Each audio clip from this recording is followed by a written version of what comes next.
pro-immigration rally has been held in Paris earlier following President Macron's initiative to tighten laws on refugees. People there say he stepped back from his promise to help migrants get off the streets and out of the woods. Let's talk to Charlotte Dubensky. She was there for that rally. Hi there, Charlotte. How did it go? It's over now.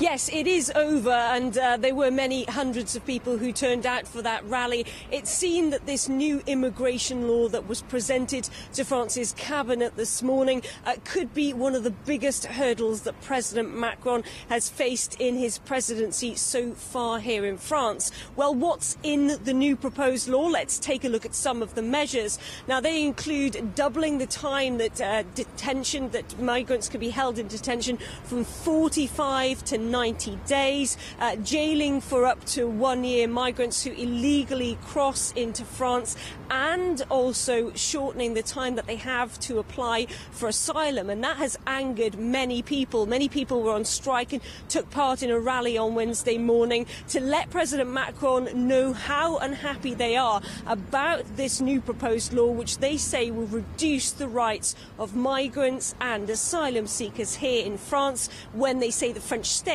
should be doing more to help them. This law is not good. It has not been passed yet, but people won't like it because it won't solve the situation with asylum seekers. I think it's a law that's selfish. It's a law that people don't like, and a law that foreigners don't like. No one likes it. This law isn't balanced because it's trying to facilitate the integration of refugees.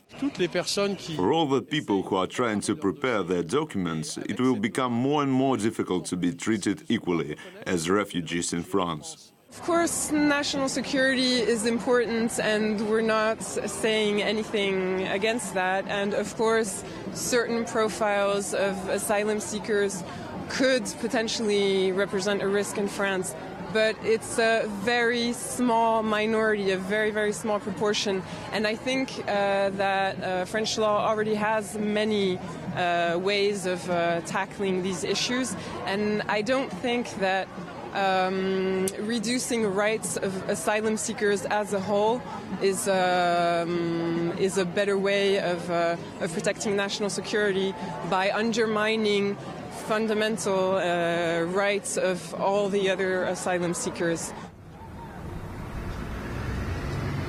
Well, many people within Macron's own party, La République En Marche, are also unhappy with this bill, saying that they cannot support it in its current form. However, there are many people on the opposite side of the spectrum who say that this bill doesn't go far enough, and they actually support it, including the Republicans here in France. Now, one of the things that this law aims to deal with is those migrants who use fake IDs, and that's caused a lot of concern for many people here in France, because some people who've carried out terror attacks have used numerous fake aliases and fake IDs to be able to avoid detection, including those who were behind the Paris attack in 2015, the Brussels attack over the border in Belgium in 2016, and also more recently last year in Marseille, where the perpetrator of that attack, in which 2 people were killed, had used several fake IDs to avoid detection by the police. Now, some are also concerned on a more wider scale in Europe that some people who apply for asylum are actually looking to carry out terror attacks, such as the perpetrators behind the behind the Berlin market, Christmas market attack just a few years ago, the attack in Stockholm in Sweden, and also in Turku in Finland. So some people say this law doesn't even go far enough. What we do know is that this is due to be debated by the parliamentarians here in France in April, and it is not going to have a smooth ride. No, it doesn't look like it, does it? Charlotte, thanks for the update there. Charlotte Dubensky in Paris.